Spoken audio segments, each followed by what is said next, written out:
Hoje, Napoleão Bonaparte. Vamos começar nosso videozinho com Napoleão Bonaparte, mas vamos começar por uma frase sobre o Napoleão, tá? Um homem cheio de contradições. Como os seres humanos são, né? Às vezes um pouquinho mais, às vezes um pouquinho menos, mas a gente é uma espécie muito estranha, tá? Muito esquisita. Bom, você está vendo aí que o Pro na setinha, ele deu, obviamente, destaque para o Napoleão, porque o Napoleão será o destaque desse vídeo e do próximo. Sabemos disso, ponto final.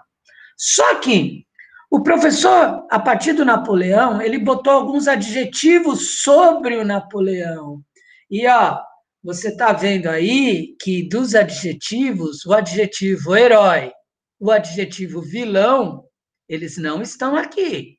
Tudo bem? Por quê? Porque nós somos cientistas, nós somos pensadores, e a gente vai além da marca que é imposta a alguém, né?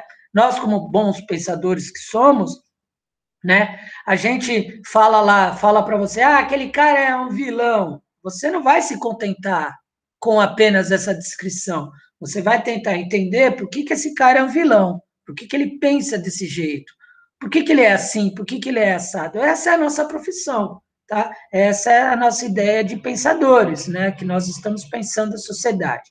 Então, estamos falando de um tiozinho francês, óbvio, tá?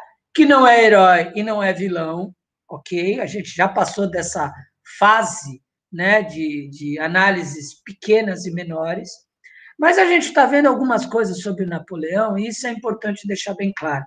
Tudo isso que o professor colocou aí nas setinhas, o Napoleão era, sim, de fato, ok? O Napoleão era tudo isso que você está vendo aqui. Por isso que uma das informações da nossa setinha é que ele era repleto de contradições. Tudo bem? Ok? Então, primeira informação importante sobre o Napoleão. O Napoleão, ele é um burguês, assim como nós somos burgueses. E ao ser um burguês, ele tem toda uma mentalidade burguesa, tem todo um jeito de pensar da burguesia, tem todo um pensamento econômico, né, que é o pensamento liberal, o pensamento do capitalismo. Ele é um burguês. Mas, da mesma forma que ele é um burguês, ele é também um iluminista. Aí não tem muita diferença, né? Porque você sabia que todos os iluministas eram burgueses, ok? Né? Aquela cambada lá, Montesquieu, Diderot, Voltaire, você já sabe isso, porque você já aprendeu com o tio. Só que o Napoleão, ele é um iluminista, mas ele é mais do que ser um iluminista, ele é um discípulo, ele é um seguidor, ele é um cara que acredita nas palavras de quem? De Rousseau. Essa informação, ela é muito doida e ela é muito importante sobre o Napoleão, porque você não pode esquecer que o Napoleão vai ser odiado por toda a Europa. E em alguns momentos no mundo, ainda hoje, ele é odiado, tá? Mas ele é um discípulo do Rousseau. E por que essa informação é importante? Eu já te ensinei. O Rousseau era um burguês, o Rousseau era um iluminista, mas o Rousseau pensava diferente dos outros iluministas. O Rousseau faz o seu trabalho voltado para o sentimento do povo. Ele se preocupa com a tal da felicidade. E mais do que isso, o Rousseau vai dizer que o homem é bom, que o problema não é o homem, o problema não é o ser humano, o problema é sim a sociedade que ele vive, né? Então, Rousseau, por exemplo, vai se preocupar com a educação da criança, né? O Rousseau, como eu te ensinei algumas semanas atrás, ele é o pai da pedagogia, tá? Se você vai fazer faculdade para virar professor, você vai estudar o Rousseau pacas, certo? Então, nesse começo de aula, você já começa a perceber as contradições desse jovem rapaz, né? Jovem rapaz mesmo, sem deboche. Porque enquanto você via lá nos Miseráveis o Jean Valjean comendo pão que o diabo amassou, ou não, né? Roubando o pão que o diabo amassou, na vida real, o Napoleão Bonaparte estava virando com apenas 26 anos, lá naquela metadezinha lá de 1790 e bolinha, que você viu que a França estava no inferno, ele estava virando aos 26 anos de idade um general, né? General é o ponto mais alto do exército, né? É o ponto que você comanda todas as tropas. E por que o Napoleão vira general sendo tão novo? Porque faltavam generais ou porque ele era muito bom no que fazia? Ele era um militar acima da média. E ele se passou a ser, pelo menos nessa aula, na próxima aula você vai ver que o buraco é mais embaixo, mas até agora ele é um excelentíssimo estrategista. Tá? Então ele é um grande general. E ele está nessa França do Jean Valjean, essa França você aprendeu que está uma zona. Então, mesmo essa França revolucionária que você viu nas outras aulas, ela já está em guerra com um monte de países. Então, quem que está salvando a França dos invasores? É o Napoleão Bonaparte, tudo bem? Então, você está vendo um cara que acredita que o homem é bom, tá? Mas você está vendo que esse mesmo cara, ele é um militar. E se você é filho de militar, se você conhece militares, né, se você tem contatos com militares, você sabe que o militar, ele tem uma mentalidade, um jeito de pensar bem diferente, por exemplo, do burguês como nós, tá? Aquela ideia da hierarquia, o general está sempre certo, o soldado está sempre errado, está entendendo que as coisas funcionam no regime militar de cima para baixo, tá? Quem está embaixo nunca sabe nada, quem está em cima é sempre quem sabe mais. Então, quando o Pro fala que ele é um homem cheio de contradições, é disso que eu estou falando. Ele é um discípulo de Rousseau e ele é um militar. Ele vai para a guerra, ele mata outras pessoas. Agora, a coisa mais doida de todas, nessa nossa penúltima aula do livro 1, é que, sim, senhor, o Napoleão Bonaparte, ele é um republicano, certo? E o que é ser um republicano? Ele não usa só o título, ele é, sim, um republicano. E eu já te ensinei o que é ser um republicano.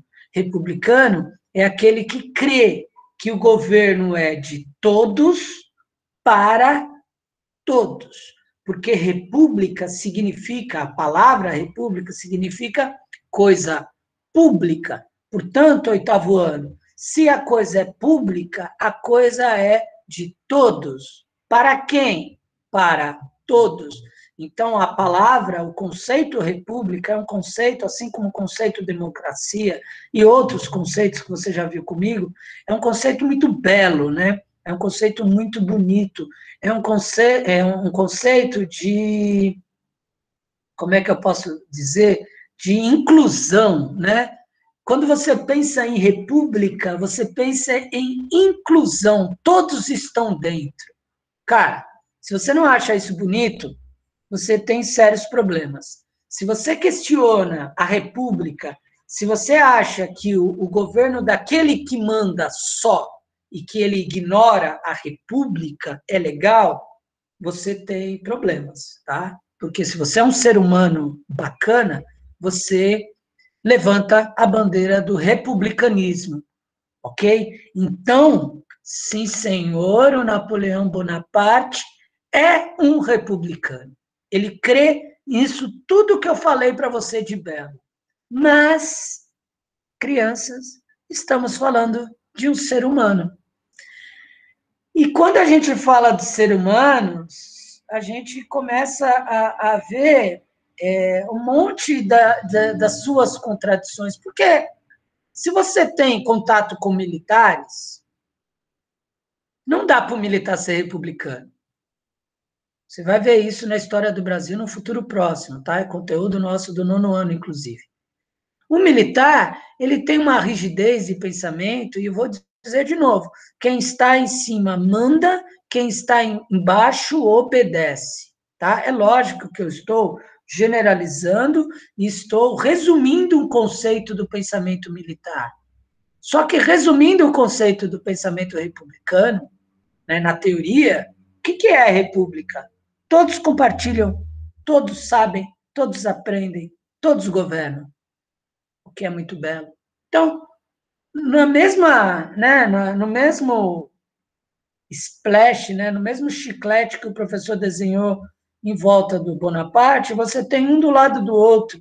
Ele é um militar e é um baita de um militar, ele é extremamente estrategista e ele virou general, moleque, com 26 anos. Cara, no Brasil hoje, você vira general se você fizer todas as escolas, se você fizer todos os cursos, se você se comprometer com o trabalho direito do militar, você não vira militar no general no Brasil antes dos 50 anos de idade.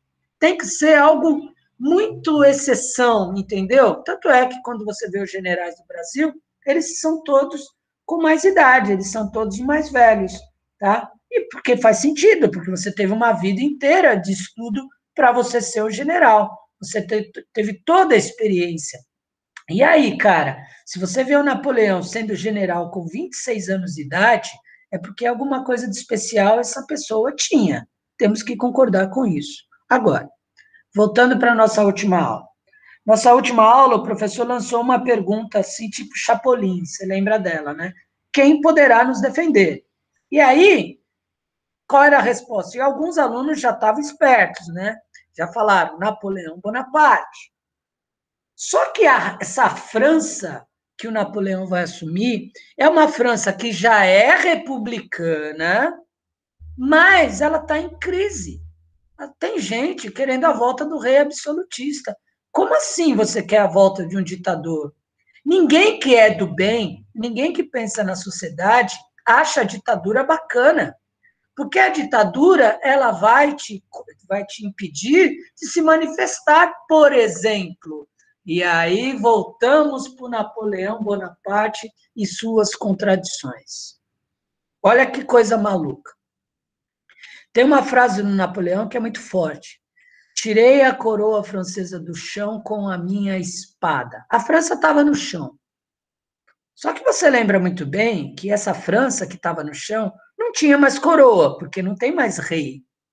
E aí começa a acontecer um troço muito maluco que eu botei aqui e eu vou fazer o zoom para você ver, que é um troço muito doido que eu acho que você só vê na sociedade humana. Olha lá, Napoleão, em 1799, com outros dois generais, eles vão fazer um golpe. Eles vão tomar o poder na França. Qual que é o nome disso? Golpe do 18 Brumário, que vai virar um calendário meio esquisito, inclusive, dessa época, tá? Que começou lá na Revolução Francesa. Tudo bem? Então, por meio de um golpe, você já tem o Napoleão no poder. Ah, mas ele fez o golpe para salvar a República. Mesmo assim, né, gente? A gente sabe que golpes. A gente só tira um presidente do poder se o presidente for maluco, louco, ou cometer crimes, ou ter cometido crimes. Aí, se esse presidente for maluco, louco e cometer crimes, por exemplo, permitir que 30 mil pessoas morram por causa de um vírus, aí são outros 500, entendeu? Mas no caso ali, você ainda tinha os girondinos, enfim, cara, a França tá uma zona. E aí o Napoleão virou e falou, sabe de uma coisa? Eu vou tomar o poder. Simples. E tomou o poder junto com os outros generais, e como ele se sobressaía, é óbvio que ele vai assumir a ponta da brincadeira. Eu estou falando de 1799. Mas, crianças, vocês já viram em filosofia? Vocês viram menos comigo e mais em filosofia? Eu acredito que sim. O conceito da república, quando você tem uma república instalada, você tem eleições, você tem rodízio no poder. Isso é lindo, concorda? O ditador entra no poder e fica lá 50 anos. Na República, você aguenta um péssimo governante por 4 anos. Aí tem eleição, você tira ele do poder, a não ser que ele seja um maluco e que ele mate pessoas pelo discurso que ele tem. Aí são outros 500. Mas, se o governante ele é só ruim, olha a beleza da República. Você tem eleições. Se o governante foi péssimo, foi ruim, mas não foi assassino e não era louco, você não vota mais nele, gente. olha a maluquice que eu vou te contar agora. E é verdade, não é deboche. Se não me engano, foi em 1802, tudo bem? Não tenho certeza da data, se foi 1802 ou 1804. Tem uma eleição na França. Afinal, a França é uma república. Nessa eleição, eu posso estar enganado, mas eu acho que não, tinha um candidato só, Napoleão Bonaparte. Essa eleição, Napoleão Bonaparte vence a eleição. Ó, você ficou chocado, né? Com 98% dos votos. Imagina o que aconteceu com os 2% que não votaram nele. Olha que maluquice que eu estou te colocando. E aí, ele vence a eleição, era o único candidato, né? Ou era o candidato que tinha mais força, enfim. Mas ele vence a eleição, com 98% dos votos. Só que ele não é eleito presidente da República Francesa. Ele é eleito imperador da França. Você está entendendo a pausa dramática do professor? O imperador não combina com república. E aí vem aqui, ó, um homem cheio de contradições. Ele é coroado imperador da França, tem um quadro muito bonito. Se a gente tiver tempo na quinta-feira, eu mostro para vocês, que é a coroação do Napoleão Bonaparte, imperador francês. E você lembra muito bem que o imperador, ele não é um rei normal, né? O imperador é aquele que quer ter um império. Ih, vai dar ruim isso? Vai dar ruim, você vai ver na próxima aula. Agora, esse imperador, ele tem um objetivo só. Qual é o objetivo do imperador Napoleão Bonaparte? Vou ampliar para você ver. E, ó, não tem deboche. Estou falando sério. Qual é o objetivo do imperador? Salvar a República Francesa. Mas não faz sentido. O imperador não é republicano. Bom, esse é. E se você já teve curiosidade de ver como Napoleão governou para os franceses, você vai ver que o professor esqueceu de escrever um negócio aqui, depois ele coloca, mas ele esqueceu de um negócio importante, que a gente não gosta desse negócio que o Pro esqueceu de pôr. Mas dentro da França, o Napoleão para os franceses, olha só o que ele fez. E aí você vai me dizer se é bom ou se é ruim. Ele fez escola pública e gratuita. Todos terão escola na França, dos 4 aos 20 anos de idade, de graça. Isso vale até hoje. Se você não acha isso bom, né, escola boa para todos, volto a dizer, você está com problemas, certo? Sérios problemas, porque se você tem um governante que traz educação para todos e educação pública, isso tem que ser levado em conta. Isso é muito legal. Só que não esqueça que ele está virando um ditador, tá? Ele foi eleito imperador. É um homem cheio de contradições. Ele coloca em prática uma coisa que já havia na França, que é o Código Civil. O Código Civil é um código com leis. E qual é a graça dessas leis? As leis são iguais para todos: brancos, negros, homens, mulheres. Se você cometer um crime contra a propriedade privada ou contra outro, você sofrerá as punições desse código, tá? Sempre existiu isso, mas no absolutismo as leis eram feitas pelo rei, né? Agora não. Agora você tem um código que no papel diz que todo mundo é igual.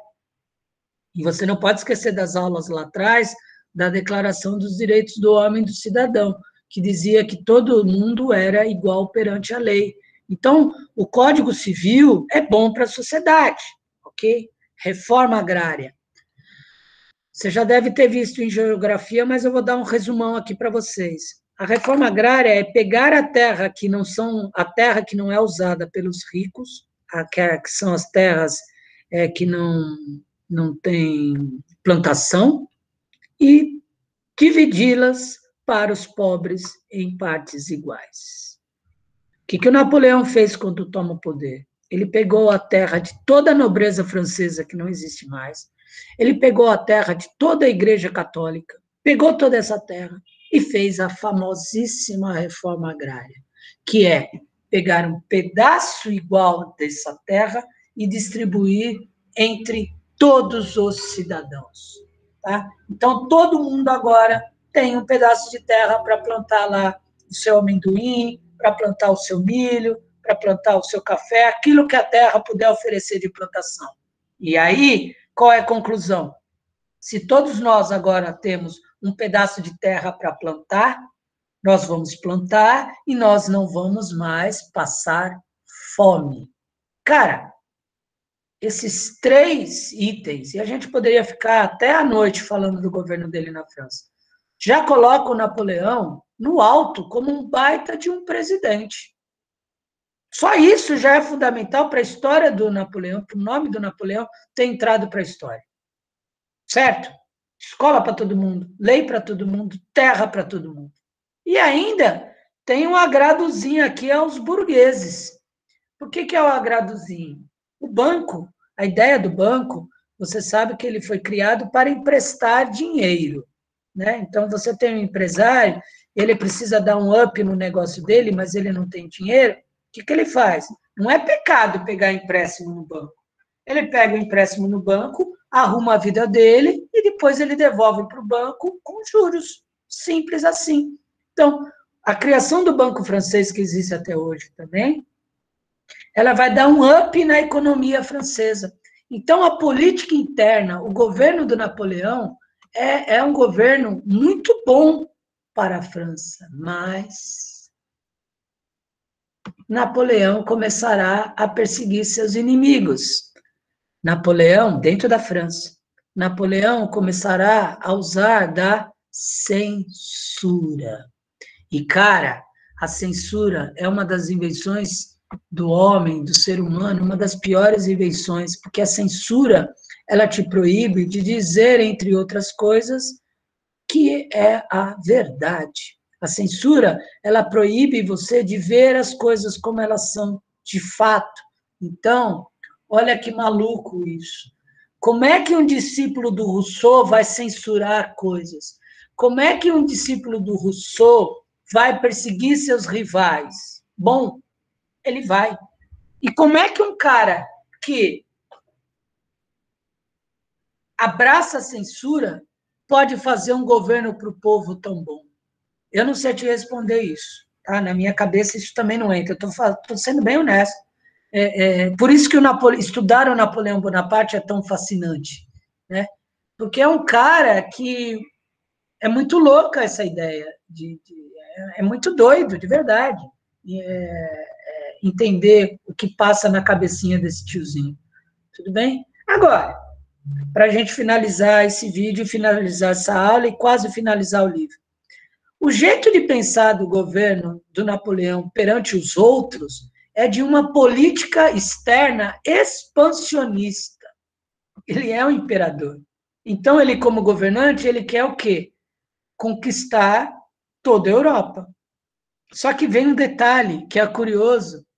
Ele não quer conquistar toda a Europa para o seu bel prazer. Ele quer conquistar toda a Europa para implantar na Europa, olha só, a figura da República. Porque você não pode esquecer, você vai ver daqui a pouco no mapa, a França nessa Europa é o único lugar republicano. Você tem uma monarquia constitucional na Inglaterra, mas você tem rei, e todo o resto da Europa, todo o entorno da Europa, de Portugal até lá quase a Rússia, ela é absolutista.